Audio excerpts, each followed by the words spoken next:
ক্যাবিনেটের বিরুদ্ধে সিবিআই তদন্তের যে আদেশ দেওয়া হয়েছিল সেটাকে সুপ্রিম কোর্ট খারিজ করে দিয়েছেন। বলেছেন যে ক্যাবিনেট একটা বডি, তারা যে একটা ডিসিশন নিয়েছে সেই ডিসিশনটার পেছনে ক্রিমিনালিটি আছে, এটা ভাবার কোনো কারণ নেই। সেই জন্যেই আর একটা স্টেট ক্যাবিনেটের বিরুদ্ধে একটা সিবিআই ইনভেস্টিগেশন করবে, এটা বাঞ্ছনীয় না। সেই জন্যেই ওই ডিরেকশনটাকে খারিজ করে দিয়েছেন, কিন্তু বলে দিয়েছেন আর যা ডিরেকশন সুপ্রিম কোর্ট দিয়েছে অন্যান্য হাইকোর্টে যা আছে সব যেমন চলছিল তেমন চলবে। যে এইটা তখন ভেবেছে ওরা যখন ওরা ডিসিশন নিয়েছিল তখন ওরা টেন্টেড আনটেন্টেড ভাবছিল। তো যাই হোক, ওদের যে ডিসিশন সেটাও কলকাতা হাইকোর্টে রিট পিটিশন পেন্ডিং আছে, তাতে বিচার হবে, কিন্তু সিবিআই ইনভেস্টিগেশনটা হবে না। এই যে ওই ডিসিশনটাও ফাইনাল নয়, যেহেতু হাইকোর্টে পেন্ডিং আছে সেখানে বিচার হবে। ইন দ্য মিন টাইম এই ক্রিমিনাল ইনভেস্টিগেশনটাকে স্টে করলেন সুপ্রিম কোর্টে, খুব ব্যালেন্সড অর্ডার। একদম বাজে কথা, কোনো অ্যাডমিনিস্ট্রেটিভ ডিফিকাল্টি নেই।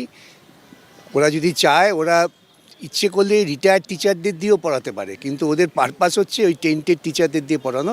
আমার মনে হয় না সুপ্রিম কোর্ট এতে হস্তক্ষেপ করবে। 2 মাসের মধ্যে সেখানে শুরু করুক, শুরুই করলো না আগে থেকে শর্ট ডিউরেশন। শুরু করার পর ওরা কোর্টে এসে চাইতে পারে, এখন সেটা ওদের যারা অ্যাডভাইস করছে তারা বুঝবে।